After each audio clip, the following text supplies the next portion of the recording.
Hello दोस्तों, स्वागत है लाइब्रेरी एनालिसिस क्वेश्चन में आपका। जैसे कि आज भी आपका राजस्थान ग्रेड 2 का एनालिसिस किया जा रहा है 2020 का क्वेश्चन। ठीक है, तो स्टार्ट करते हैं आज का पहला सवाल। वीडियो को लाइक और शेयर करते हुए और क्लास शुरू करने से पहले मैं बता देता हूं नोटिफिकेशन कि आपका जल्द से जल्द 2 वीक के अंदर आपका लाइब्रेरी एलिजिबल टेस्ट होने की संभावना है। शिक्षा विभाग के द्वारा ये नोटिस कुछ दिन में जारी कर दिया जाएगा, क्योंकि ये आंदोलन आपको पता होगा कि 25 अगस्त को जो आंदोलन हुआ था उससे यही साफ साफ पता चल रहा है कि जल्द से जल्द आपका एग्ज़ाम डेट जारी कर दिया जाएगा। तो आप लोग तैयारी में ज़बरदस्त लग जाएं, क्योंकि आपका ज़्यादा टाइम नहीं मिलने वाला आप लोगों को। और मेरे साथ एनालिसिस क्वेश्चन ज़रूर देखें, क्योंकि ये सब क्वेश्चन आपको बहुत ही ज़्यादा फ़ायदा करेगा एग्ज़ाम में। ठीक है, तो चलिए फिलहाल आज का पहला सवाल जैसा रहेगा नोटिस में बताता चलूँगा। पहला सवाल आज का कि पुस्तकालय की शेल्फों पर पुस्तकों को और अन्य सामग्रियों को किस अनुभाग के द्वारा व्यवस्थित किया जाता है। द अरेंजमेंट वेरी इंपॉर्टेंट है, ये क्वेश्चन कई बार पूछा जा चुका है, मैनेजमेंट का क्वेश्चन है आपसे। तो इसका आंसर होगा आपका रख रखाव अनुभाग को मेंटेनेंस सेक्शन में रखा जाता है। चलिए फिलहाल अब आगे बढ़ेंगे नेक्स्ट क्वेश्चन पे। सेकंड क्वेश्चन आज का कि संग्रह विकास, ठीक है, कलेक्शन डेवलपमेंट का कार्य क्या है। तो इसका कार्य क्या है, तो इसका आंसर होगा आपका डी, संदर्भ विभाग का कार्य नहीं है, सॉरी अर्जन विभाग का है। अर्जन विभाग का ये इसका कार्य है। ठीक है, बी होगा इसका आंसर। चलिए अब आगे बढ़ेंगे नेक्स्ट क्वेश्चन पे, बहुत इंपॉर्टेंट है। ब्राउन प्रणाली, ठीक है, नीना ब्राउन के द्वारा शुरू किया गया था, याद रखिएगा, ये एक पॉइंट लिख लीजिएगा आप। नीना ब्राउन के द्वारा कितने पत्रक का उपयोग किया गया था, तो इसका आंसर होगा 2 पत्रक का कार्ड का उपयोग किया गया था। ठीक है, तो चलिए फिलहाल आगे बढ़ेंगे। चलिए अब आगे बढ़ेंगे ISBN नंबर। ठीक है, ISBN नंबर सबसे पहले ये कितने डिजिट का होता है, तो ये खास तौर पे 10 डिजिट का पहले 2006 तक प्रकाशित होता था, परंतु 1 जनवरी 2007 से आपका ये 13 डिजिट का होने लगा है। ठीक है, और तो ये खास तौर पे RRLF के द्वारा ही प्रदान किया जाता है। और इसका फुल फॉर्म आपका आंसर होना चाहिए कि इंटरनेशनल स्टैंडर्ड, ठीक है, इंटरनेशनल स्टैंडर्ड बुक नंबर बोला जाता है। इसका आंसर आपका सी होगा। ठीक है, कैसा लग रहा है क्लास, वीडियो को लाइक करते हुए आगे बढ़िएगा। चलिए फिलहाल 5वां क्वेश्चन आज का, संगठन के परंपरावादी शास्त्रीय सिद्धांतों के प्रतिपादक कौन थे। प्रतिपादक कौन थे, जरा फटाफट आंसर बताइएगा। इसका आंसर फटाफट बताइएगा आप लोग कमेंट में।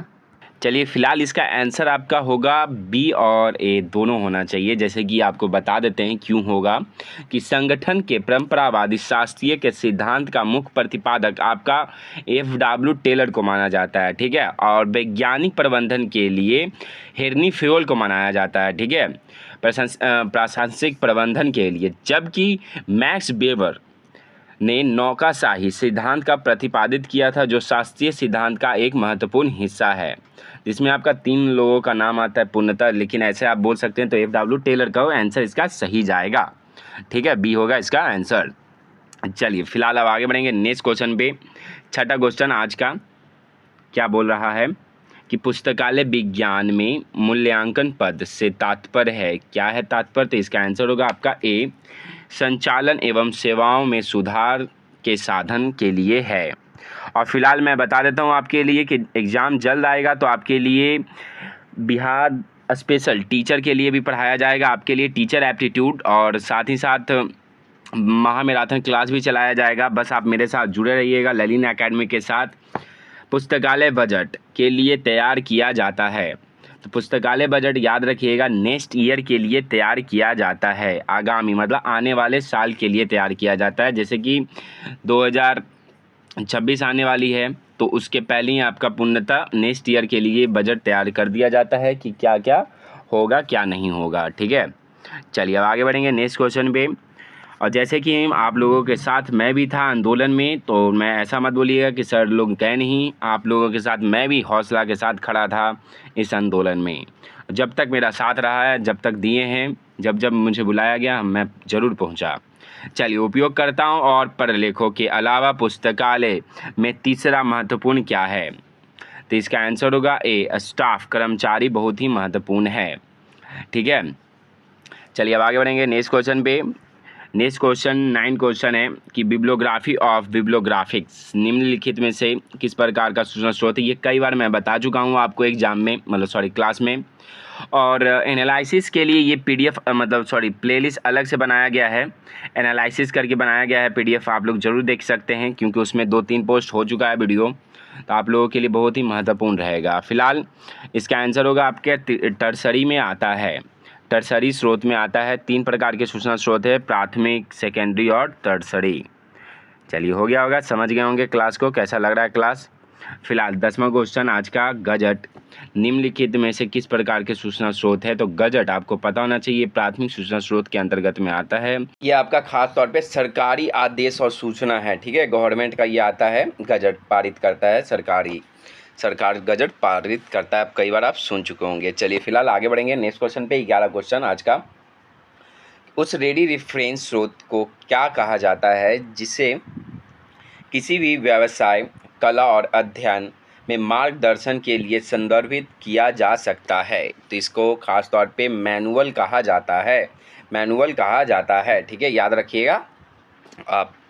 इम्पॉर्टेंट है ये, प्रीवियस ईयर क्वेश्चन इसलिए करवाया जा रहा है क्योंकि आपका एग्ज़ाम जल्द से जल्द दिया जाएगा और जिसमें आपका खास तौर पे जल्दी से आपका यही काम आएगा, यही सब क्वेश्चन आपको बहुत ही फ़ायदा करेगा। फिलहाल 12 क्वेश्चन है, वर्चुअल लाइब्रेरी निम्नलिखित में से किसका निष्कर्ष है। तो वर्चुअल लाइब्रेरी, आपको वर्चुअल लाइब्रेरी खास तौर पे आप बोल सकते हैं कंप्यूटराइज भी है और इसमें तो सारा ही आंसर भी दिले है, तो नेटवर्किंग भी बोला जाता है, इसमें आउटपुट का खास तौर पे काम करता है आपका, तो इसमें ये आपका ऑप्शन 1 से अधिक होगा, ठीक है। चलिए फिलहाल आगे बढ़ेंगे नेक्स्ट क्वेश्चन पे। डॉक्स और यूनिक्स और विंडोज़ किसका उदाहरण है, ये आपको पता होना चाहिए। ये खास तौर पे ऑपरेटिंग सिस्टम है। एग्ज़ाम में खास तौर पे बीपीएससी हो या एलिजिबल टेस्ट स्टेट बी के तौर पे भी पूछा जाएगा ये क्वेश्चन, याद रखिएगा कंप्यूटर का। चलिए फिलहाल 14 क्वेश्चन है कि पुस्तकालय में कार्यों, गतिविधि और सेवाओं में कंप्यूटर का उपयोग करने की अवस्था को क्या कहा जाता है। तो इसका आंसर होगा लाइब्रेरी ऑटोमेशन बोला जाता है, लाइब्रेरी ऑटोमेशन बोला जाता है, ठीक है। चलिए फिलहाल आगे बढ़ेंगे। ऑपेक हम कई बार आ चुका है सवाल में, ये वीवीआई रखिएगा। क्वेश्चन को एक अलग पेज में रख दीजिएगा, जो प्रीवियस ईयर क्वेश्चन हो उसको अलग कॉपी में लिखिएगा, नोट डाउन कर लीजिएगा आपके लिए, क्योंकि एग्जाम में फ़ायदा करेगा। नोट्स बना रहे हैं अच्छी बात है, लेकिन प्रीवियस ईयर क्वेश्चन का अलग नोट्स बनाना बहुत ही फ़ायदा करेगा, क्योंकि मेरा केवीएस एनवीएस इसी तौर पे निकला है, मैं अपने एक्सपीरियंस के तौर पे मैं आपको बता रहा हूँ, ठीक है। तो फिलहाल इसका आंसर होगा ए, ऑनलाइन पब्लिक एक्सेस कैटलॉग बोला जाता है। चलिए आगे बढ़ेंगे नेक्स्ट क्वेश्चन पे। और जीके जीएस का क्लास चल रहा है बीपीएससी का, आप लोग जो नहीं देख रहे हैं जाकर देख सकते हैं आप। और फिलहाल क्या है, डीडीसी का ऑनलाइन संस्करण खास तौर पे 1990 से शुरू हुआ था, ठीक है। तो पहला संस्करण 1993 में इलेक्ट्रॉनिक्स वेब के नाम से जाना जाता है। जो 20वां संस्करण आपका खास तौर पे 20वां संस्करण जो है डीडीसी का, उससे स्टार्टिंग किया गया था। तो वही पूछ रहा है कि ऑनलाइन संस्करण कौन सा है, ठीक है। शुरू हुआ था 20वां से, और ऑनलाइन पूर्णतः ऑनलाइन संस्करण पारित हुआ था ये वेब डेवी के नाम से 23वां, ठीक है। 30 मतलब 23वां होगा, सी होगा इसका आंसर। चलिए एमबीओ खास तौर पे फुल फॉर्म याद रखिएगा, ये कई बार पूछा जा चुका है, ठीक है। मैनेजमेंट बाय ऑब्जेक्ट बोला जाता है, इसका आंसर होगा ये ऑब्जेक्टिव्स बोला जाता है। आपको आंसर क्वेश्चन देखते ही वो आंसर आप दिमाग में रख लीजिएगा, फिर ऑप्शन खोजिएगा, आपके लिए बहुत फ़ायदा रहेगा। 18 क्वेश्चन आज का, जल्दी जल्दी करवा रहे हैं। निम्नलिखित में से पीपीबीएस बजट, कई बार हम आपको बता चुके हैं, ठीक है। PPBS planning programming budgeting system बोला जाता है ये, ठीक है। ये किसके द्वारा लाया गया है, तो याद रखिएगा 1960 ईस्वी में पीपीबीएस बजट 1960 ईस्वी में आर.एस. मैकनामरा के द्वारा शुरू किया गया था। ये कई बार आप पढ़े होंगे, लेकिन इनका नाम कई बार नहीं पढ़े होंगे, ये बहुत इंपॉर्टेंट है। बहुत कम ही बार, मैं खुद ही बता रहा हूँ कि कई बार हम नाम नहीं बताए हैं, तो इसका नाम याद रखिएगा आप, इनका बहुत इंपॉर्टेंट रहेगा। चलिए जीरो बेस बजट तो आप कई बार जान चुके होंगे कि पीटर फायर के द्वारा शुरू किया गया था, ठीक है। जीरो बेस बजट इसके लिए इम्पोर्टेंट है, जीरो बेस बजट। तो इसी तरह पीपीबीएस बजट आप याद रखिएगा। अब चलिए क्या है क्वेश्चन कि पूर्व वर्ष के बजट को बिना ध्यान में रखे पुस्तकालय के बजट की तैयारी की जाती है। ये कई बार मैं बता चुका हूँ कि जो पूर्व में क्या हुआ क्या नहीं हुआ, बिना सोचे समझे बजट तैयार किया जाता है, ध्यानपूर्वक नहीं रखा जाता है, तो उसको कौन सा कहते हैं? तो अभी जस्ट आपको बताएं, पीटर फायर के द्वारा लाया गया है जीरो बेस बजट।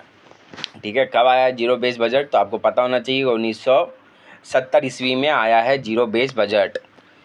कैसा लग रहा है क्लास? मैं पॉइंट बाय पॉइंट बताता चल रहा हूँ। फिलहाल आगे बढ़ेंगे। 20 क्वेश्चन आज का। पुस्तकालय में मुख्य रिकॉर्ड्स क्या है? पुस्तकालय में मुख्य रिकॉर्ड्स आपका एक्सेस रजिस्टर है। ठीक है, चलिए आगे बढ़ेंगे नेक्स्ट क्वेश्चन पे। और कोई भी एग्ज़ाम आप देना चाहते हैं, बिहार CGL आ चुका है फॉर्म आपके लिए, SSC है आपका खास तौर पे, उसके लिए पॉकेट GK भी चलाया जा रहा है। और BPSC टीचर के लिए, जो भी टीचर का तैयारी करते हैं तो उनके लिए BPSC special previous year question चलाया जा रहा है, तो आप देख सकते हैं जाकर। फिलहाल क्वेश्चन देखिएगा, 21 क्वेश्चन है कि ICOLC का पूर्ण नाम पूछा जा रहा है। इनका फुल फॉर्म आपका होगा international coalition of library consortia बोला जाता है। इसका आंसर बी होगा। ठीक है, चलिए अब आगे बढ़ेंगे नेक्स्ट क्वेश्चन पे। 22 क्वेश्चन आज का कि निम्नलिखित में से कौन सा संक्षिप्त शब्द वैज्ञानिक प्रबंधन के कार्यतम तत्वों को बतलाता है? और मैं बता देता हूँ आपको, पोस्टकॉर्प। चलिए इसका सबसे पहले आंसर होगा पोस्टकॉर्प मैनेजमेंट का सबसे इम्पोर्टेंट है।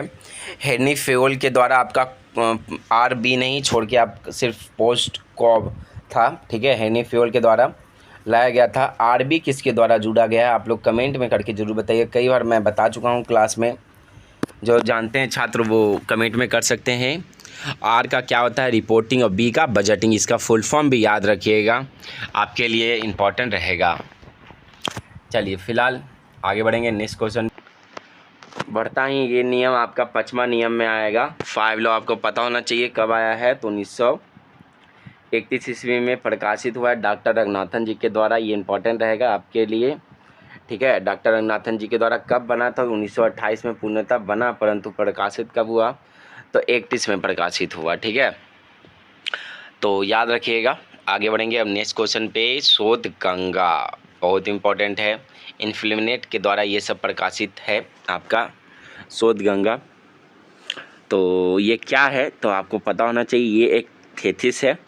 ठीक है, याद रखिएगा B। चलिए फिलहाल आगे बढ़ेंगे नेक्स्ट क्वेश्चन पे। 25 क्वेश्चन आज का कि मौसम विभाग द्वारा उत्पन्न जानकारी कौन सा है? तो मौसम विभाग के द्वारा आपका सांख्यिकी और वर्णनात्मक है। ठीक है, ये होगा इसका आंसर। चलिए फिलहाल आगे बढ़ेंगे नेक्स्ट क्वेश्चन पे। वीपो क्या है? वीपो क्या है? वीपो क्या है? तो इसका आंसर होगा D, World Intellectual Property Organization है। ठीक है, कैसा लग रहा है क्लास? बताते चलिएगा। फिलहाल आगे बढ़ेंगे नेक्स्ट क्वेश्चन पे। नेक्स्ट क्वेश्चन बहुत ही महत्वपूर्ण है। निम्नलिखित में से कौन सा समूह कालानुक्रम पे है? चलिए इसका पहले इसवी जान लेते हैं। सबसे पहले आपका इफ्ला आया है, सॉरी ILA आया है यहाँ पे। ILA कब आया है? तो 1933 ईस्वी में आया है। ठीक है, उसके बाद आपका 1945 ईस्वी में यूनेस्को आया है। RRLF आया है आपका 1972 ईस्वी में आया है। ठीक है, सॉरी ये थोड़ा गलत है। चलिए फिर भी पहला ऑप्शन मैं बता देता हूँ, गलत होगा। कब आया है? RRLF 1972 ईस्वी में, और इफ्ला आया है आपका 1927 ईस्वी में। तो इसके अकॉर्डिंग आप सबसे पहले ठीक कीजिए। तो सबसे पहले क्या आएगा? तो इफ्ला आएगा, क्योंकि 1927 ईस्वी में आया है। फिर 1933 में, 1945 में, 1972 में लास्ट में ये आया है। ठीक है, तो आप लिख लीजिएगा ईस्वी के अकॉर्डिंग। चलिए फिलहाल अब आगे बढ़ेंगे नेक्स्ट क्वेश्चन पे। क्लास कैसा लग रहा है बताइएगा। लेखन प्रणाली का आविष्कार किसने किया था? लेखन प्रणाली का आविष्कार किसने किया था? किस देश से शुरू हुआ था? तो चलिए इसका आंसर होगा आपका ये, इसका पूर्णतः आंसर नहीं दिया है। जो सही आंसर आएगा पूर्णतः कि सबसे पहले कहाँ हुआ था, इसका आंसर नहीं दिया हुआ है, परंतु इसका आंसर आपका फ्रेंच भाषा से हुआ है। ठीक है, चलिए अब आगे बढ़ेंगे नेक्स्ट क्वेश्चन पे। 29 क्वेश्चन है। पुस्तकालय 5 law of library science was first publish, मतलब प्रकाशित कब हुआ? अभी जस्ट हम आपको बताएं कि 1931 ईस्वी में प्रकाशित हुआ। ठीक है, याद कीजिएगा, सुनते रहिएगा तो याद हो जाएगा, आपको सुनने की ही देरी है।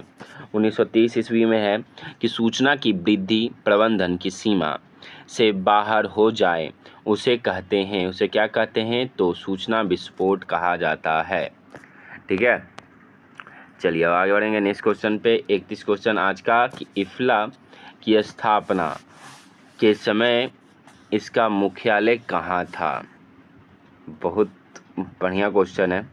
आपको पता होगा कि द हेग में इसका सबसे पहले मुख्यालय अब है द हेग में। तो इफ्ला का सबसे पहले बना था, तो इसका आंसर होगा आपका एडिनबर्ग में, एडिनबर्ग में था। ठीक है, स्कॉटलैंड में सबसे पहले बना था 1927 ईस्वी में, तो उस समय वहीं पे स्थापना याद होना चाहिए आपको। चलिए, इफ्ला की स्थापना याद हो गया होगा, एडिनबर्ग में। अब कहाँ है? तो मतलब द हेग में है। ठीक है, अभी वर्तमान में ही पूछेगा आपसे, ये बहुत कम क्वेश्चन आता है। चलिए अब आगे बढ़ेंगे। 32 क्वेश्चन आज का। यूनिसेस, ठीक है, यूनिसेस कार्यक्रम किसने प्रारंभ किया? बहुत ही ये इम्पोर्टेंट है। इसका आंसर होगा आपका यूनिसिस्ट, आपका यूनेस्को ने प्रारंभ किया था, यूनेस्को ने प्रारंभ किया था। याद रखिएगा, इंपॉर्टेंट क्वेश्चन है, ये सब आने की संभावना है। और मैं इसलिए करवा रहा हूँ क्योंकि आपको जल्द से जल्द एग्ज़ाम लेने की संभावना हो रहा है बिहार बीपीएससी लाइब्रेरी का। तो ज़्यादातर क्वेश्चन आपको ऐसे ही मिलेगा, तो ध्यानपूर्वक पढ़ाई पर फोकस कीजिएगा।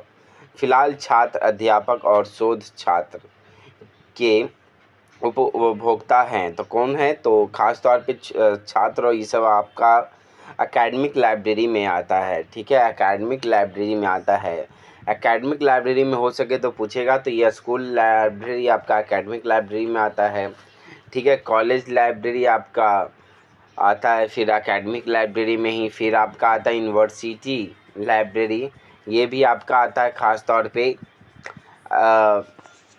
एकेडमिक लाइब्रेरी में ही। ठीक है, अब चलिए अब आगे बढ़ेंगे नेक्स्ट क्वेश्चन पे। 34 क्वेश्चन है। वीडियो को लाइक करते हुए एक विशिष्ट विषय अथवा विषय शीर्षक पर पाठक को प्रासंगिक प्रलेख उपलब्ध कराने की प्रक्रिया को क्या कहते हैं? इसका आंसर आपका होगा SDI। ठीक है, SDI होगा, याद रखिएगा। इसका SDI का फुल फॉर्म बताइएगा जो जानते हैं फटाफट। चलिए 35 क्वेश्चन आपके लिए। और एक बड़ा नोटिफिकेशन मैं बता देता हूँ कि जैसे ही आपका स्टेट का नोटिफिकेशन आएगा उसी अकॉर्डिंग आपको फिर से हम आपका प्लेटफॉर्म बुक का पार्ट 2 का प्रैक्टिस सेट चलेगा रोज़ रात 8 बजे। तो आप लोग ज़बरदस्त मेरे साथ जुड़ रहे हैं।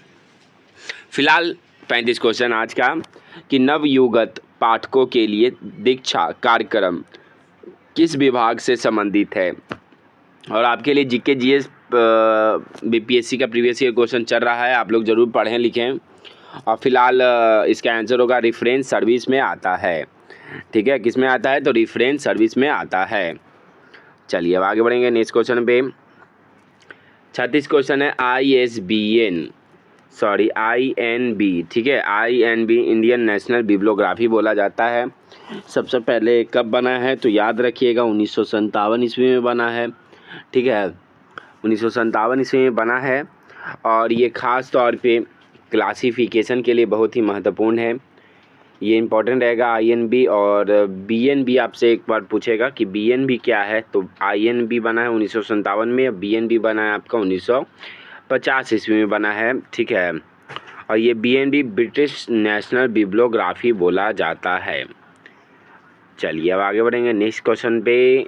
37 क्वेश्चन है कि निम्नलिखित में से किसके द्वारा संदर्भ सेवा के न्यूनतम, मध्यम एवं अधिकतम 3 सिद्धांत का प्रतिपादित किया था? तो इसका आंसर होगा आपका एस रोथेस्टेन ने दिया था। ठीक है, चलिए अब आगे बढ़ेंगे नेक्स्ट क्वेश्चन पे। 38 क्वेश्चन है कि बेसिक रेफरेंस सोर्स का लेखक कौन है, जिसका प्रकाशन 1954 में ALA शिकागो के द्वारा किया गया था। ALA अमेरिकन लाइब्रेरी एसोसिएशन बोला जाता है 1954। बाप रे, तो इम्पॉर्टेंट है। इसका आंसर होगा लुइस सोर्स के द्वारा किया गया था, लुइस सोर्स के द्वारा किया गया था। चलिए अब आगे बढ़ेंगे नेक्स्ट क्वेश्चन पे। नेक्स्ट क्वेश्चन बहुत ही महत्वपूर्ण क्वेश्चन है आपके लिए, बहुत ही महत्वपूर्ण। क्या है क्वेश्चन कि निम्नलिखित में से लैक्सिकॉन का पर्याय शब्द क्या है। लैक्सिकॉन का पर्याय शाब्दिक अर्थ, तो लैक्सिकॉन का पर्याय शाब्दिक अर्थ होगा आपका डिक्शनरी बोला जाता है। डिक्शनरी बोला जाता है। 40 क्वेश्चन है। यूनिवर्सिटी न्यूज पत्रिका के प्रकाशक हैं कौन है, तो आपको आंसर होगा AIU है। ठीक है, इसके द्वारा प्रकाशित किया जाता है। प्रकाशन याद रखिएगा, प्रकाशक को खासतौर पे एटलिस, वेरी इंपॉर्टेंट है। एटलिस का फुल फॉर्म ये कई बार है पूछा जाता है, ये सबसे पहले कब बना है, तो आपको पता होना चाहिए कि 1955 ईस्वी में बना है। ठीक है, ये खास तौर पे इसका आंसर होगा आपका, देख सकते हैं ऑप्शन आप देख सकते हैं, लेकिन इसका आंसर आपका इंडियन एसोसिएशन, याद रखिएगा Indian association of teacher of library and information science होता है। ठीक है, इसका आंसर आपका ए होगा। चलिए अब आगे बढ़ेंगे नेक्स्ट क्वेश्चन पे। 42 क्वेश्चन आज का बजट के बारे में, वेरी इंपॉर्टेंट है। बजट तो पढ़ना अनिवार्य है कि बजट क्या बोल रहा है। कौन सा कमीशन ने महाविद्यालय में कुल बजट 10% का दिया है सिफारिश, तो आपको खास तौर पे पता होना चाहिए कि राधा कृष्ण कमेटी आपका 6.5 देता है, 2.5। ठीक है, ये 6.5 देता है और 10% तक देता है, तो ये खास तौर पे कोठारी कमेटी के द्वारा किया जाता है। कोठारी कमेटी, तो कोठारी कमेटी कब आया है, तो आपको पता होना चाहिए कब आया है, तो 1964 ईस्वी में आया है, 1964 में आया है। 1964 लिख लीजिएगा, लिखिए देख लीजिए, 1964 में कोठारी कमेटी आया है। कोठारी की अध्यक्षता जी में उनकी अध्यक्षता में बना था। ठीक है, बजट का 10% ये खास तौर पे एकेडमिक लाइब्रेरी के लिए है। चलिए अब आगे बढ़ेंगे नेक्स्ट क्वेश्चन पे। राजा Ram Mohan Roy library foundation, full form याद रखिएगा। स्टेट में खास तौर पे आपको जैसे कि पता होगा कि स्टेट का होने की संभावना है, अब तो स्टेट होने की संभावना है, तो फुल फॉर्म ज़्यादा पूछने की संभावना है। ठीक है, हर चीज़ का आप फुल फॉर्म याद ज़रूर रखिएगा और आपसे ज़रूर 10 से 15 सवाल फुल फॉर्म से पूछा जाएगा। तो बताइए क्या बोल रहा है, राजा राम मोहन लाइब्रेरी की स्थापना किसने की, तो इसको खास तौर पे ये पब्लिक लाइब्रेरी के लिए बना है। ठीक है, तो पब्लिक लाइब्रेरी के लिए बना है, तो इसको डिपार्टमेंट ऑफ कल्चर और गवर्नमेंट ऑफ इंडिया के द्वारा बनाया गया है। कब बनाया गया है,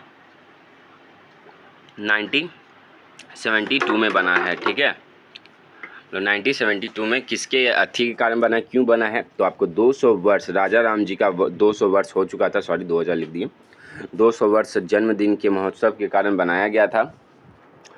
उसी के अकॉर्डिंग 1972 ईस्वी में 22 मई, ठीक है, 22 मई 1972 ईस्वी में 1972 में इनका राजा राम मोहन राय लाइब्रेरी फाउंडेशन की स्थापना किया गया।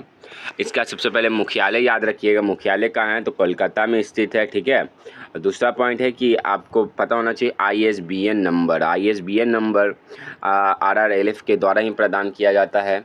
और थर्ड पॉइंट ये है कि जितना भी पब्लिक लाइब्रेरी है उसमें फ़ंड कितना कैसे जाना चाहिए, कैसे विकास करना चाहिए, इसका यही मुख्य कारण है, इसको मुख्य कारण बनाने का। ठीक है, उद्देश्य तो याद हो गया होगा। एक क्वेश्चन से 4 पॉइंट मिल गया आपको। GMD कई बार सवाल में आ चुका है, प्रीवियस ईयर राजस्थान का ये सवाल कई बार आ चुका है, तो फुल फॉर्म याद रखिएगा, जनरल मटेरियल डेसिग्नेशन बोला जाता है। ठीक है, चलिए अब आगे बढ़ेंगे नेक्स्ट क्वेश्चन पे। 45 क्वेश्चन आज का। साधारणतः पुस्तकालय सूची क्या है, लाइब्रेरी कैटलॉगिंग बहुत इंपॉर्टेंट है, क्या है, तो आपको पता होना चाहिए, ये एक list of book of a particular library बोला जाता है। ठीक है, एक पुस्तकालय की सूची, पुस्तकों की सूची बोला जाता है कैटलॉगिंग और क्लासिफिकेशन जरूर देखिएगा। और आपके लिए इंटर्नशिप का एक मौका मिला है, जिनको करना है वो जाकर कर सकते हैं। दिल्ली में आया हुआ है इंटर्नशिप का, 8000 देगा, 6 महीना करवाएगा आपसे जॉब और 6 महीना का मिल जाएगा आपको सर्टिफिकेट और प्लस 8000 रहना खाना दे रहा है। ये नोटिफिकेशन मैं बता चुका हूँ, जो नहीं देखे हैं जाकर देख सकते हैं। फिलहाल अब आगे बढ़ेंगे 46 क्वेश्चन आज का कि प्रबलता का उपसूत्र क्या है, तो इसका आंसर होगा डी, कैटलॉगिंग से है। और आपके लिए जल्द से जल्द स्पेशल क्लास लाया जा रहा है, क्योंकि आपका स्टेट का एग्ज़ाम तुरंत आने वाला है, संभावना है, तो इसके लिए मैं स्पेशल क्लास लाऊंगा। आप ज़रूर देखिएगा। जो भी स्टूडेंट दोस्त लोग मेरा जो देखता है, मैं गारंटी करता हूँ 100% पास होने का मैं गारंटी देता हूँ। मैं फालतू नहीं पढ़ाऊँगा। जो प्रीवियस ईयर क्वेश्चन है मैं अपने एक्सपीरियंस के अकॉर्डिंग आपको पढ़ाता हूँ, क्योंकि ये एक्सपीरियंस इसलिए है कि प्रीवियस ईयर क्वेश्चन को ही देखते देखते मैं एक ही बार में केबीएस और एनबीएस निकाल चुका था। तो फिलहाल आगे बढ़ेंगे नेक्स्ट क्वेश्चन पे। 47 क्वेश्चन आज का क्या है क्वेश्चन, सर्वन वर्ण सूची शब्दकोशी सूची, ठीक है, में सम्मिलित की जाती है। क्या सम्मिलित की जाती है? तो इसका आंसर होगा डी होगा इसका आंसर। वर्णानुक्रम में सभी प्रकार की प्रविष्टियाँ ऐड की जाती हैं। चलिए अब आगे बढ़ेंगे नेक्स्ट क्वेश्चन पे। 48 क्वेश्चन आज का, सूची का आंतरिक स्वरूप कौन सा नहीं है? तो सूची का आंतरिक स्वरूप कौन सा नहीं है? तो बुक फॉर्म ऑफ कैटलॉगिंग नहीं है, लेखक है, ऑथर है, टाइटल है, क्लासिफाइड कैटलॉग कोड है, ठीक है, ये सब है। चलिए अब आगे बढ़ेंगे नेक्स्ट क्वेश्चन पे। वीडियो को लाइक बहुत कम हो रहा है, आपके लिए स्पेशल क्लास चल रहा है, वो उतना ही आदमी कम देख रहे हैं, बहुत ही अफसोस की बात है। चलिए डीडीसी का 19वां एडिशन किस तरह का है? तो इसका आंसर होगा ऑलमोस्ट, लगभग परिमाणात्मक है, ठीक है। चलिए अब आगे बढ़ेंगे नेक्स्ट क्वेश्चन पे। नेक्स्ट क्वेश्चन क्या बोल रहा है आपके लिए स्पेशल कि 50 क्वेश्चन आज का। वीडियो को लाइक करते हुए श्रृंखला पद्धति में योजक चिन्ह को प्रदर्शित करते हैं, तो क्या करते हैं? फ्लैश लिंक को प्रदर्शित करते हैं। चलिए फ्लैश लिंक, और मैं हो सके तो स्पेशल फ्लैश लिंक के बारे में स्पेशल क्लास बता दूंगा। फिलहाल आज का 51 क्वेश्चन है, colon classification was published in which year? Colon classification कब पब्लिश हुआ है? तो आपको पता होना चाहिए, डॉक्टर रंगनाथन जी के द्वारा 1933 ईस्वी में कोलन क्लासिफिकेशन की स्थापना की गई थी, ठीक है। चलिए अब आगे बढ़ेंगे नेक्स्ट क्वेश्चन पे। 52 क्वेश्चन आज का, पुस्तकालय में एक प्रलेख कि अन्य प्रलेखों के मध्य सुनिश्चित सापेक्षित स्थिति को दर्शाने वाली संख्या को क्या कहते हैं? इसको आप कॉल नंबर से दर्शाते हैं, ठीक है। चलिए ये वेरी इंपॉर्टेंट है, ये कई बार सवाल में आ चुका है। ऐसे ये आपका एनालिसिस क्वेश्चन चल रहा है, ठीक है, तो आप लोग ध्यान रखिएगा। एनालिसिस क्वेश्चन आपके लिए बहुत इंपॉर्टेंट है, इसका साइज़ जरूर याद रखिएगा, हर बार एग्जाम में पूछता है साइज कितना होता है। तो 12.5 सेंटीमीटर से लेकर 7.75 होता है सेंटीमीटर, ठीक है। ये इंपॉर्टेंट रहेगा आपके लिए, ये हर बार एग्जाम में पूछा जा चुका है, तो ये बहुत बार पूछेगा ही पूछेगा। 54 क्वेश्चन है, प्रबंधन के 3 स्तर कौन से हैं? तो प्रबंधन के खास तौर पे याद रखिएगा, शीर्षक सबसे पहले होता है, फिर मध्य होता है और फिर निम्न होता है, 3 स्तर होते हैं, ठीक है। टॉप, मिडिल और लो याद रखिएगा। चलिए आगे बढ़ेंगे। चलिए समझ गए होंगे। वेरी इंपॉर्टेंट है 55 क्वेश्चन, क्या बोला है? भारतीय पुस्तकालय संघ की स्थापना। आपको पता होना चाहिए, सबसे पहले विश्व का सबसे बड़ा पुराना लाइब्रेरी मतलब एसोसिएशन कौन सा है? तो ALA है, कई बार सवाल में आ चुका है, ठीक है। ALA बना है आपका 1876 ईस्वी में बना है, ठीक है, मेलवे डेवी के द्वारा बनाया गया था उसी समय। और भारत का कौन सा है? ये विश्व का था, ये भारत का कौन सा है? तो इंडियन लाइब्रेरी एसोसिएशन सबसे बड़ा और सबसे पुराना बोल सकते हैं, ठीक है। वो विश्व में बोलते हैं और इसमें भारत में बोलते हैं। तो ये खास तौर पे 1933 ईस्वी में बना है, ठीक है। अब आगे बढ़ेंगे नेक्स्ट क्वेश्चन पे। नेक्स्ट क्वेश्चन 56 क्वेश्चन आज का, क्या बोल रहा है? अब गिल्ला एक परिवर्णीय शब्द है जिसका उपयोग के लिए किया जाता है। तो किसके लिए किया जाता है? ऑप्शन आप देख सकते हैं, आपका ऑप्शन दिया हुआ है, लेकिन चलिए मैं बता देता हूँ इसका आंसर होगा एनालास, बुलेटिन तथा ग्रंथालय बोला जाता है, ठीक है। चलिए अब आगे बढ़ेंगे नेक्स्ट क्वेश्चन पे। 57 क्वेश्चन आज का, पुस्तकालय विश्वविद्यालय का हृदय, यह कथन किसका है? राधा किस कमेटी के द्वारा किया गया है? तो राधा किस कमेटी कब बना है? आपको पता होना चाहिए कि 1948 ईस्वी में राधा किस कमेटी बना है, और इसी के सिफारिश से UGC की स्थापना हुआ, यूनिवर्सल ग्रांट कमीशन बोला जाता है। राधा किस कमेटी वेरी इंपॉर्टेंट है याद रखिएगा, इसके द्वारा काम और बजट आपको ये 6.5% का बजट पेश करता है, ठीक है। चलिए अब 58 क्वेश्चन आज का ये एनालिसिस किया जा रहा है ग्रेड लाइब्रेरी ग्रेड 3 का, जो अभी फ़िलहाल में एग्ज़ाम हुआ है उसी का एनालिसिस किया जा रहा है क्वेश्चन का। तो आप लोग ध्यानपूर्वक इस पर ध्यान दीजिएगा कि क्या है मैच द फ्लोइंग। आपको सबसे पहले इसमें जानना पड़ेगा कौन किस में मैचिंग करना है। जो जानते हैं वो कमेंट में कर सकते हैं।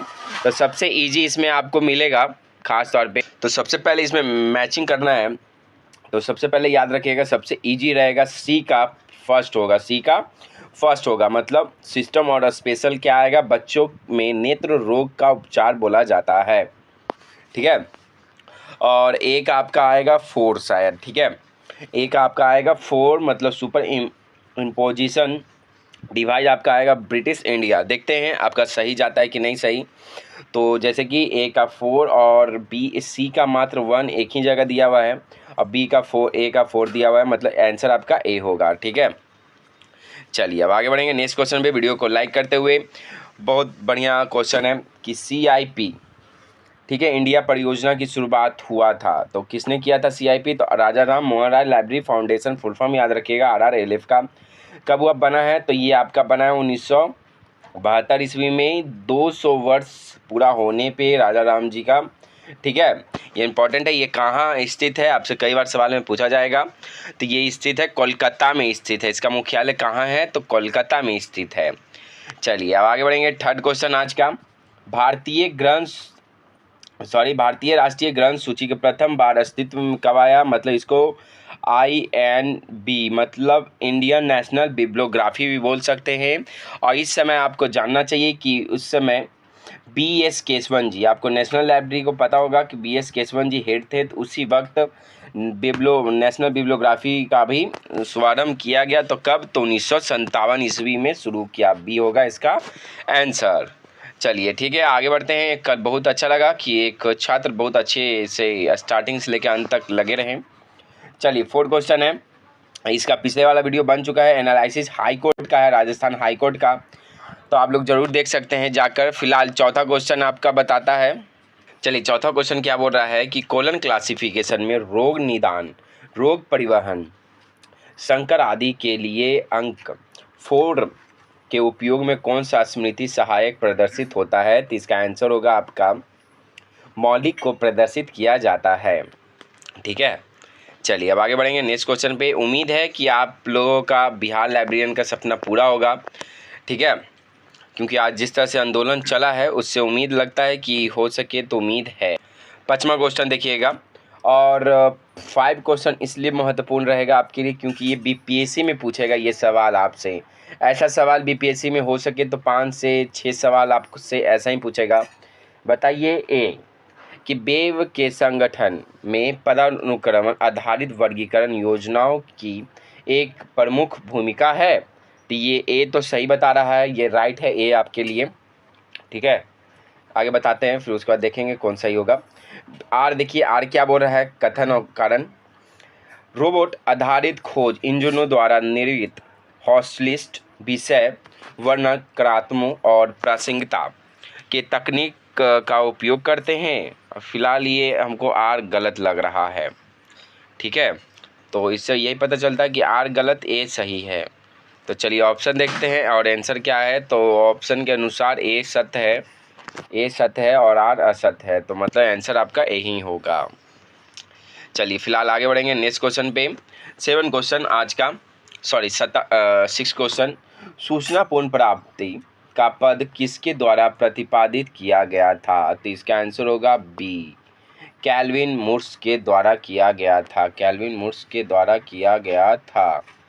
ठीक है, तो चलिए अब आगे बढ़ेंगे नेक्स्ट क्वेश्चन पे। आज थोड़ा थक चुके हैं आंदोलन करने के फिराक में, क्योंकि बहुत आंदोलन चल रहा था ना, उसके कारण ही चले हम भी कुछ देर तक। फिलहाल 7वां क्वेश्चन देखिएगा।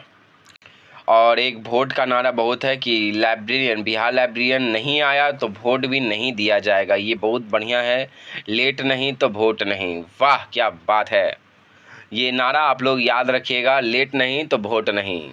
और ये ऐसे छात्र मेरे साथ जुड़े हुए हैं कि बहुत ही अच्छी बात है क्योंकि एज बीता जा रहा है, आप लोगों को ध्यान नहीं दिया जा रहा है। इससे अच्छा कि सरकार को भी आप ध्यान दे दीजिए, मतलब वोट मत दीजिएगा। चलिए फिलहाल 7वां क्वेश्चन, डॉक्टर रंगनाथन के अनुसार एक प्रलेख को वर्गीकृत करने का तृतीय चरण क्या है? तो इसका आंसर होगा विश्लेषित शीर्षक बोला जाता है। उम्मीद है कि सरकार सुनेगी और इसका बात आगे बढ़ाया जाएगा। फिलहाल 8वां क्वेश्चन आज का, कि निम्नलिखित में से कौन सा बौद्धिक संपदा को सुरक्षित नहीं करता है? तो इसका आंसर होगा, क्या होगा? तो इसका आंसर होगा आपका प्लग इन्स को नहीं करता है। ठीक है, तो चलिए अब आगे बढ़ेंगे नेक्स्ट क्वेश्चन पे। 9 क्वेश्चन आज का, ये मात्र प्रीवियस ईयर क्वेश्चन है, एनालिसिस किया जा रहा है। प्रक्रिया जिसके, ये 2022 का क्वेश्चन है। ठीक है, राजस्थान ग्रेड 2 का। प्रक्रिया जिसके द्वारा एक पुस्तकालय पुनः प्रक्रिया हेतु कार्यशील संग्रह को पहचाना सकती है। तो इसका आंसर क्या होगा? तो इसका आंसर होगा आपका बी होगा, प्रसारण का सिद्धांत। ठीक है, या ऐसे बोल सकते हैं प्रिंसिपल ऑस्मोसिस। ठीक है, ये इंपॉर्टेंट रहेगा आपके लिए। फिलहाल आगे बढ़ेंगे नेक्स्ट क्वेश्चन पे। 10वां क्वेश्चन आज का, कि विषय के बनाने की प्रणाली प्रतिकरण के द्वारा किस प्रकार के विषय का निर्माण किया जाता है? तो इसका आंसर होगा आपका संयुक्त विषय, कंपाउंड सब्जेक्ट का निर्माण किया जाता है। ठीक है, प्रतिकरण के द्वारा किसका किया जाता है? तो कंपाउंड सब्जेक्ट का किया जाता है। 11 क्वेश्चन है, सूचना अंतरण शब्द किसके द्वारा प्रतिपादित किया गया था? तो इसका आंसर होगा विस्मैन के द्वारा किया गया था। विस्मैन के द्वारा किया गया था। ठीक है, आगे बढ़ते हैं हम।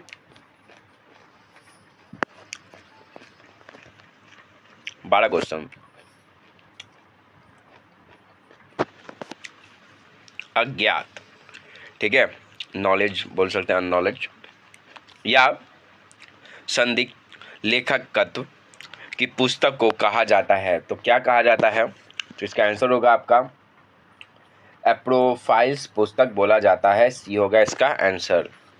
ठीक है, कोलन क्लासिफिकेशन में चिकित्सक विधि शास्त्र शीर्षक को निम्नलिखित में से सहायता से वर्गीकृत और अपेक्षित बनाया जा सकता है। तो इसका आंसर होगा आपका ए, सब्जेक्ट डिवाइस बोला जाता है। सब्जेक्ट डिवाइस बोला जाता है।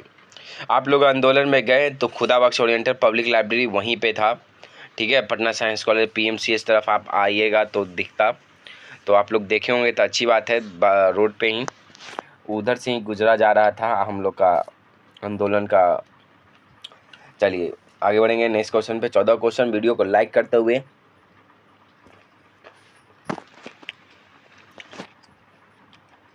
चौदह क्वेश्चन क्या बोल रहा है? छोटे आकार की पुस्तक की संग्रह संख्या को किस प्रकार के चिन्हित किया जाता है? इसका आंसर होगा बी, अंडरलाइन किया जाता है। अंडरलाइन किया जाता है। ठीक है, 15 क्वेश्चन आज का, कि ट्रेडिशनल नॉलेज डिजिटल लाइब्रेरी विकसित एवं प्रबंधित है। तो इसका आंसर होगा सी, CSIR और आयुष मंत्रालय के द्वारा किया जाता है। ठीक है, चलिए अब आगे बढ़ेंगे नेक्स्ट क्वेश्चन पे। निम्नलिखित में से कौन सा कोलन क्लासिफिकेशन मतलब CC के अनुसार सही वर्गीकृत क्रम में व्यवस्थित कीजिए? तो सबसे पहले इसको व्यवस्थित करने का सही ढंग नहीं दिया गया है। ठीक है, ये गलत ही दिया गया है। इसमें ऑप्शन के अकॉर्डिंग नहीं, कोई भी ऑप्शन गलत है, इसमें सारा ऑप्शन गलत दिया हुआ है। ठीक है, तो फिलहाल आगे बढ़ेंगे नेक्स्ट क्वेश्चन पे। चलिए नेक्स्ट क्वेश्चन क्या बोल रहा है? 17 क्वेश्चन, एशिया 2 के अनुसार, एशिया 2 याद रखिएगा, कोई भी आप बोलता है एशिया 2 के अनुसार ब्रह्म स्रोत का प्राप्त सूचना को निम्नलिखित के अंदर में दर्शाया जाता है। ये कई बार हर बार सवाल में पूछा जा चुका है, तो याद रखिएगा ये बड़ा कोष्टक के रूप में सजाया जाता है। ठीक है, अब कैसा लग रहा है क्लास आप लोग ज़रूर बताइएगा, और साथ ही साथ मैं आपके साथ ज़रूर रहूँगा जितना भी जब भी आंदोलन किया जाएगा, क्योंकि मैं बात हुआ था मेरा राहुल यादव जी से, बक्सर के वो अध्यक्ष हैं, तो उनसे मेरा बातचीत हुई, तो मैं आया, अपना बुलाया गया था मुझे भी कि सर आप आइए साथ दीजिए छात्र लोगों का। तो इसी अपेक्षा में मैं आया स्पेशल स्कूल को छोड़ के आपके लिए। चलिए फिलहाल नेक्स्ट क्वेश्चन पे आते हैं। वीडियो को लाइक ज़रूर कीजिएगा। 18 क्वेश्चन।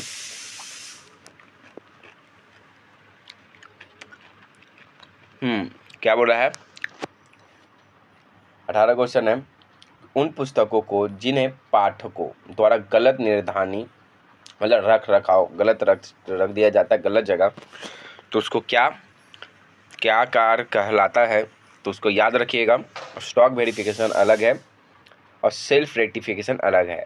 सेल्फ रेक्टिफिकेशन में क्या होता है ना कि एक बुक कभी भी कहीं और रखाता है, तो हम लोग खोज किया स्कूल में, मैं अपना ही परेशानी बताता हूँ, कहीं भी कोई पुस्तक कहीं और रखाता है तो खोजने में परेशानी होती है, क्योंकि एक हम लोग क्लासिफिकेशन और कैटलॉग के अकॉर्डिंग एक जगह रख देते हैं तो सही रहता है, परंतु वही बुक कहीं और रखाता है तो जिससे बहुत ही प्रॉब्लम होती है।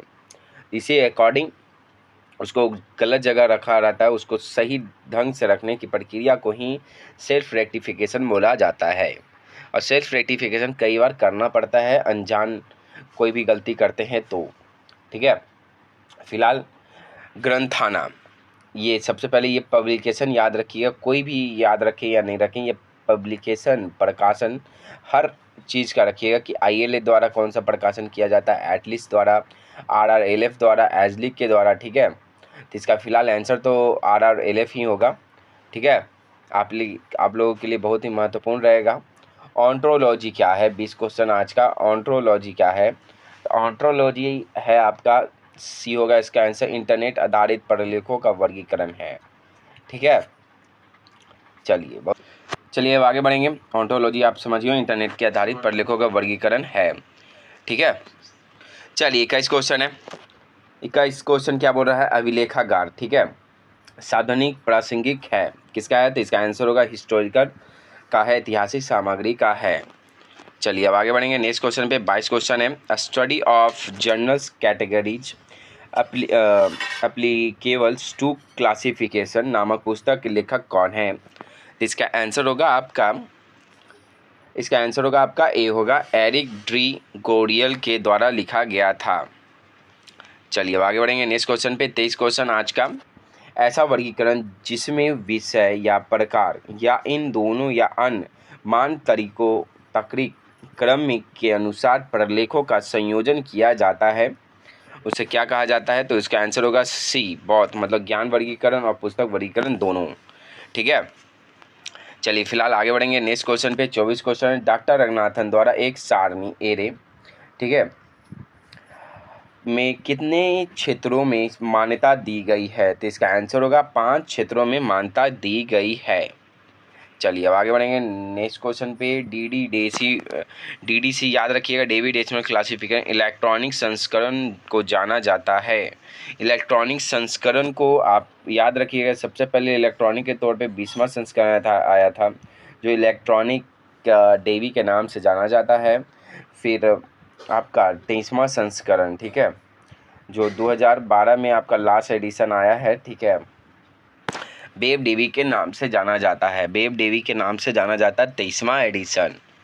ठीक है, अब चलिए अब आगे बढ़ेंगे नेक्स्ट क्वेश्चन पे। 26 क्वेश्चन, एक वर्गीकरण पद्धति में विधियों का प्रयोग किया जाता है, तो किस तरह से किया जाता है? तो अंकन की क्षमता में वृद्धि के लिए किया जाता है। चलिए अब आगे बढ़ेंगे नेक्स्ट क्वेश्चन पे। 27 क्वेश्चन आज का, विषय निर्माण विधि के संदर्भ में समान तथा सदृश विषय से संबंधित विशिष्ट अध्ययन क्षेत्र वर्गीकृत किए जाते हैं। तो इसका आंसर होगा आपका बी, समूहन के लिए किया जाता है। ठीक है, चलिए अब आगे बढ़ेंगे नेक्स्ट क्वेश्चन पे। 27 क्वेश्चन आज का, विषय निर्माण विधि के संदर्भ में समान तथा सदृश विषय से संबंधित विशिष्ट अध्ययन क्षेत्र वर्गीकृत किए जाते हैं। तो इसका आंसर होगा आपका समूहन बोला जाता है। एक क्वेश्चन इसलिए मैं बार बार देख सकते हैं आप खुद, मैं जो क्वेश्चन करवा रहा हूँ एक ही क्वेश्चन को बार बार रिपीटेड किया गया है 2012 में, 18 में, 19 में, 24 में, 23 में। ठीक है, और इतना किया गया है कि मतलब आपको 100 में से 65 क्वेश्चन आपका प्रीवियस ईयर क्वेश्चन से ही उठाया जाता है। तो इसलिए मैं फिर से बार बार बोल रहा हूँ, और लग जाइए जोड़ों से, आपके पास टाइम नहीं रहेगा। बिहार लाइब्रेरियन आंदोलन आज हो चुका है, सरकार के पास चल चुका है आवाज़, तो आप लोग तैयारी ज़बरदस्त रखें, ठीक है। 28 क्वेश्चन क्या बोल रहा है कि निम्नलिखित में से उनके घटकों मतलब इसके अनुसार सही क्रम में व्यवस्थित कीजिए। तो इसका आंसर होगा आपका, सबसे पहले आंसर होगा लॉ, ठीक है। लॉ होगा तब फिर प्रिंसिपल होगा तब फिर कैनन होगा, मतलब इसका आंसर आपका डी होगा, ठीक है। चलिए अब आगे बढ़ेंगे नेक्स्ट क्वेश्चन पे। प्रत्येक पुस्तक को उसका पाठक मिले, ये कौन सा सूत्र है? याद होना चाहिए कि प्रत्येक पुस्तक को उसका पाठक मिले, ये आपका जाता है थर्ड लॉ में। लेकिन सेकंड लॉ में क्या जाता है, तो प्रत्येक पाठक को उसकी पुस्तक मिलनी चाहिए। यहाँ पे कन्फ्यूजन मत रखिएगा, प्रत्येक पाठक को उसकी पुस्तक मिलनी चाहिए। और थर्ड लॉ बोलता है आपका कि प्रत्येक पुस्तक को उसकी पाठक मिलनी चाहिए, ठीक है। तो इसका आंसर होगा आपका थर्ड लॉ ही होना चाहिए, थर्ड लॉ है आपका, ठीक है। चलिए अब आगे बढ़ेंगे नेक्स्ट क्वेश्चन पे। क्लास कैसा लग रहा है बताते हुए चलिएगा। कैनन ऑफ शॉर्ट हेडिंग ख्याल रखता है, तो कौन सा ख्याल रखता है? तो ए होगा, उपयोगकर्ता के दृष्टिकोण को रखता है। चलिए क्या है 13 क्वेश्चन, आज का 13 क्वेश्चन हो चुका है एनालिसिस करते करते। राजस्थान ग्रेड 2 का है। कैनन ऑफ शॉर्ट हेडिंग ख्याल रखता है, तो कैनन ऑफ शॉर्ट हेडिंग ख्याल रखता है आपका ए रखता है, उपयोगकर्ताओं के दृष्टिकोण को रखता है, ठीक है। और बहुत खुशी की बात है कि राजस्थान से भी टीचर आए थे, उनसे मिलकर बहुत खुशी हुआ कि वो उन लोग भी मेरा साथ दे रहे हैं, हम लोगों का साथ दे रहे हैं, बिहार के छात्र लोगों का साथ दे रहे हैं। बहुत खुशी हुआ, उनसे मैं बात भी किया स्पेशल, वो मिलने भी गए हैं शिक्षा विभाग से, शिक्षा मंत्री से। तो खुशी लगा कि वो भी बड़े टीचर के नाम पे आते हैं, ठीक है। तो उनका भी बहुत अच्छा है, फ़िलहाल उनका साथ हम लोगों का विकास भी हो सकता है। परंतु चलिए, आप लोगों का आंदोलन इस तरह से चलता रहेगा। और फिलहाल क्वेश्चन पे आप लोग फोकस करते रहिएगा। 31 क्वेश्चन, निम्नलिखित में से कौन सा प्रविष्टि सीसी के वर्णाक्रमिक भाग में सम्मिलित नहीं है? तो इसमें आंसर होगा आपका सी, क्रॉस रेफरेंस एंट्री नहीं है, ये ACR 2 में रहता है, ठीक है। बुक इंडेक्स एंट्री रहता है आपका, क्लास इंडेक्स एंट्री रहता है, ये क्रॉस इंडेक्स एंट्री रहता है। चलिए अब आगे बढ़ेंगे नेक्स्ट क्वेश्चन पे। 32 क्वेश्चन, कैनन का उपसूत्र संबंधित है, इसका आंसर होगा शाब्दिक स्तर से संबंधित है, शाब्दिक स्तर से संबंधित है, ठीक है। इफ्ला का मुख्यालय बहुत इंपॉर्टेंट है। इफ्ला का मुख्यालय सबसे पहले याद रखिएगा 30 सितंबर 1927 ईस्वी में हुआ था, ठीक है, 1927 ईस्वी में हुआ था। और इसका फिलहाल मुख्यालय द हेग में है। 34 क्वेश्चन देखिएगा। FRBR का फुल फॉर्म पूछा जा रहा है, बहुत ही इंपॉर्टेंट क्वेश्चन है, ये कई बार सवाल में पूछा जा चुका है। जैसे कि FRBR का आंसर आपका होगा, इसका फुल फॉर्म होगा functional requirement for bibliography records बोला जाता है, मतलब इसका आंसर आपका सी होगा, ठीक है। ये इंपॉर्टेंट रहेगा आपके लिए फिलहाल। चलिए आगे बढ़ेंगे। 35 क्वेश्चन आज का। निम्नलिखित में कौन सा पक्ष अनुक्रम का सिद्धांत नहीं है? तो इसमें से सबसे पहले है कौन? तो भित्ति चित्र सिद्धांत है, लेकिन इसमें कौन सा नहीं है? तो प्रिंसिपल नहीं है, वर्णानुक्रम का सिद्धांत नहीं है, ठीक है। चलिए अब आगे बढ़ेंगे नेक्स्ट क्वेश्चन पे। 36 क्वेश्चन, डिक्शनरी शब्द निम्नलिखित में से किस भाषा के शब्द से डिक्शनरियम से निकला है? तो ये डिक्शनरी आप याद रखिएगा, ये लैटिन शब्द से बना है। इसके लिए मैं स्पेशल आपके लिए लैंग्वेज मैं ला दूंगा, आप इसका टेंशन मत लीजिएगा। फिलहाल 37 क्वेश्चन देखिएगा। CC क्लासिफाइड कैटलॉग कोड के अनुसार मुख्य प्रविष्टि के कारण बताइएगा। मुख्य प्रविष्टि तो सबसे पहले जान लीजिएगा, सबसे पहले ये 6 मेन क्लास से बनता है, 6 सेक्शन होते हैं। तो सबसे पहले 6 सेक्शन में आपका सबसे पहले लीडिंग सेक्शन होता है। लीडिंग सेक्शन मतलब आपका ये दूसरा नंबर 1 पे जाएगा, ठीक है। और फिर उसके बाद हेडिंग सेक्शन होता है, फिर उसके बाद आपका टाइटल सेक्शन होता है, फिर उसके बाद नोट सेक्शन होता है। तो इसका आंसर आपका डी होगा, ठीक है। और ऐसा ही करते करते आगे बढ़ेंगे नेक्स्ट क्वेश्चन पे। नेक्स्ट क्वेश्चन क्या बोल रहा है? नेक्स्ट क्वेश्चन 38 क्वेश्चन है, वीडियो को लाइक करते हुए बताते चलिएगा। विषय निर्माण विधि में विखंडन देता है, तो इसका आंसर होगा आपका सी, बेसिक सब्जेक्ट देता है, मूल सब्जेक्ट देता है, ठीक है। चलिए अब आगे बढ़ेंगे नेक्स्ट क्वेश्चन पे। 39 क्वेश्चन आज का। क्या बोल रहा है? यूनिमार्क वेरी इंपॉर्टेंट है। यूनिमार्क किसके द्वारा विकसित किया गया था? तो आंसर बहुत ही इजी है। क्या बोल रहा है? यूनिमार्क के निर्माण एवं विकास का श्रेय किसको जाता है? तो इफ्ला को जाता है, यूनिमार्क को, ठीक है। यूनिमार्क और कैनमार्क को मिला के ही आपका बना है मार्क 21। ठीक है। 14 क्वेश्चन, समुद्र विज्ञान निम्नलिखित में से कौन सा विषय निर्माण विधि के परिगणित होता है? तो इसका आंसर होगा समूहन के परिगणित होता है। मैं ये क्लास स्पेशल इसलिए दिखा रहा हूँ कि इस तरह का क्वेश्चन आएगा आपका बीपीएससी में आएगा। बोले थे ना, कई बार कमेंट आया था कि सर बीपीएससी में कैसा सवाल आएगा, तो इसी तरह का सवाल आएगा। ठीक है। जो छात्र मेरे साथ जुड़े हैं वो उनको टेंशन लेने की बात नहीं, एक एक क्वेश्चन मैं करवा दूंगा। फिलहाल ये क्वेश्चन देखिएगा, एग्रीकल्चर ऑफ कॉर्न्स विषय निर्माण विधि के पहचान कीजिए। तो इसका आंसर होगा सी, पटियाला में है, पटलीकरण बोला जाता है। ठीक है, लेमिनेशन बोला जाता है, सॉरी जल्दी में पढ़ दिया जाता है। 42 क्वेश्चन देखिएगा आज का, कि ज्ञान उद्योग की अवधारणा के प्रतिपादन कौन थे? तो इसका आंसर होगा आपका फ्रिटज मॉलुचुप है। ठीक है, चलिए अब आगे बढ़ेंगे नेक्स्ट क्वेश्चन पे। डीडीसी वेरी इंपॉर्टेंट है। डीडीसी के किस संस्करण में दशा संबंध के प्रावधान को शामिल किया गया था? इसमें नहीं दिया गया, 14 माह में दिया गया है। ठीक है, तो इस बात को गौर कीजिएगा, आंसर नहीं दिया गया है, ऑप्शन है नहीं। तो फिलहाल ये क्वेश्चन गलत है, लेकिन मैं पढ़ देता हूँ आपको। ग्रंथ सूची अभिलेखों के रूपांतरण का तात्पर्य है। तो इसका आंसर होगा पुस्तकालय के में मौजूदा सभी पुस्तकों को कंप्यूटरकृत डेटाबेस का निर्माण करना। ठीक है, आगे बढ़ेंगे नेक्स्ट क्वेश्चन पे। RSS फीड के टूल्स क्या हैं? तो इसका आंसर होगा वेब 2.0, वेब 2.0 है। चलिए अब आगे बढ़ेंगे नेक्स्ट क्वेश्चन पे। 46 क्वेश्चन आज का। 46 क्वेश्चन क्या बोल रहा है? ग्रंथ सूची रिकॉर्ड्स के निर्माण के लिए लागू मानक क्या है? इसका आंसर होगा आपका बी, मार्क होगा। मार्क का मशीन रीडेबल कैटलॉग बोला जाता है। कब आया मार्क? आया है आपका 1960 ईस्वी में आया है। चल कुछ जान लेते हैं, चलिए। और फिर मार्क 1 पूछा जाएगा तो 1966 में आया है। ठीक है, फिर उसके बाद मार्क 2 कब आया है? तो आपका 1968 में आया है। ठीक है, 1968 में आया है। ज़्यादातर आपसे पूछेगा कि मार्क 21 कब आया है, तो याद रखिएगा 1999 में आया है, 1999 में आया है, 1999 में आया है। मार्क 21 आपका यूएस मार्क और कैन मार्क को मिला के बना है। ठीक है, तो ये इंपॉर्टेंट रहेगा आपके लिए। फिलहाल अब आगे बढ़ेंगे नेक्स्ट क्वेश्चन पे। 47 क्वेश्चन है। कैसा लग रहा है क्लास, कमेंट में करके जरूर बताइएगा। फिलहाल ISBD क्या है? ISBD सूचीकरण संहिता के बीच का संबंध क्या है? तो इसका आंसर होगा आपका सूचीकरण साहित्यों में ग्रंथ सूची विवरण शामिल होना। ठीक है, चलिए फिलहाल आगे बढ़ेंगे नेक्स्ट क्वेश्चन पे। 48 क्वेश्चन आज का। निम्नलिखित में से कौन एक डॉक्टर रंगनाथन का उपसूत्र नहीं है? तो इसका आंसर होगा ए, व्यापक उपसूत्र नहीं है, प्रसंग है, संहिता है, आपका कैनन है। ठीक है, चलिए अब आगे बढ़ेंगे नेक्स्ट क्वेश्चन पे। 49 क्वेश्चन होने जा रहा है। आप लोग वीडियो को लाइक जो नहीं किए वो कर दीजिएगा।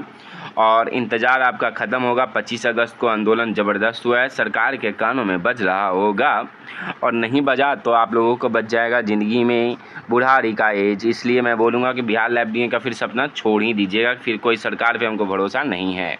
सरकार आएगी, वादा लेके आएगी, आपका क्या बोलते हैं उसको, नियमावली हर बार आता है। 2020 में भी आया था आपका नियमावली। हर बार नियमावली तैयार होता है, हर बार लोग डिग्री खरीदते हैं, परंतु उम्मीद कम लगता है। लेकिन इस बार उम्मीद, सारे टीचर लोग एक साथ आंदोलन किया गया है। राजस्थान से भी टीचर लोग आए थे। ठीक है, जैसे कि हम भी गए थे स्पेशल आपके लिए, क्योंकि मेरे भी छात्र बहुत लोग हैं, तो मैं क्यों पीछे हटूँ।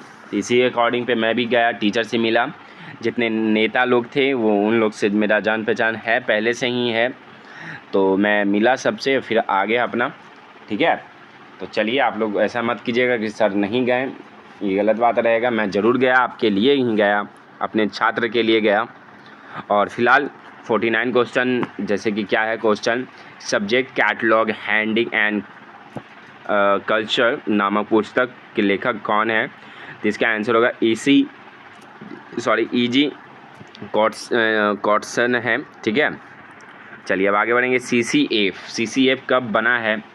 कॉमन कम्युनिकेशन फॉर्मेट कब बना है? तो इसका आंसर होगा आपका 1984 ईस्वी में बना है। ठीक है, आगे बढ़ेंगे नेक्स्ट क्वेश्चन पे। नेक्स्ट क्वेश्चन है 51 क्वेश्चन है, कैटलॉग कोड रिकॉर्ड्स। ये आपका बता चुका हूँ कई बार कि राजस्थान ग्रेड 2 का है। कैटलॉग कोड रिकॉर्ड्स को खोजने और ब्राउज करने की सुविधा देने वाले मॉड्यूल्स को कहते हैं, क्या कहते हैं? तो ऑपेक बोलते हैं। ऑपेक आपको सबसे पहले याद रखिएगा, ऑनलाइन पब्लिक एक्सेस कैटलॉग बोला जाता है, जो 1967 में 1967 में आया है। ठीक है, चलिए DDC बहुत इंपॉर्टेंट क्वेश्चन है। DDC का मेन क्लास जरूर याद रखिएगा, जो इम्पॉर्टेंट है, ठीक है, जिससे आपको बहुत ही फ़ायदा रहेगा। DDC में इंजीनियरिंग के लिए वर्ग संख्या क्या है? तो इसका आंसर होगा 620 रहेगा, 620 है। ठीक है, क्या बोला है? कॉलन क्लासिफिकेशन के मुख्य वर्ग बी के अंतर्गत B9 को दर्शाया गया। ये खगोल शास्त्र के तौर पे दर्शाया गया है।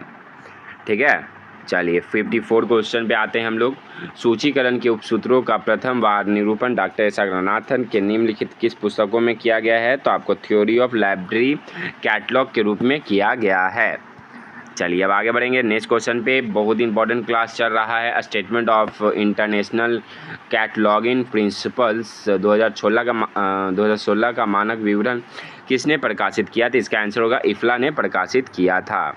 इफ्ला कब बना है? याद कीजिएगा फटाफट, 1927 ईस्वी में बना है। 30 सितंबर 1927 ईस्वी को बना है। यह है आपके लिए इम्पॉर्टेंट क्वेश्चन। और हरमेन होर्थिक जनक कौन है?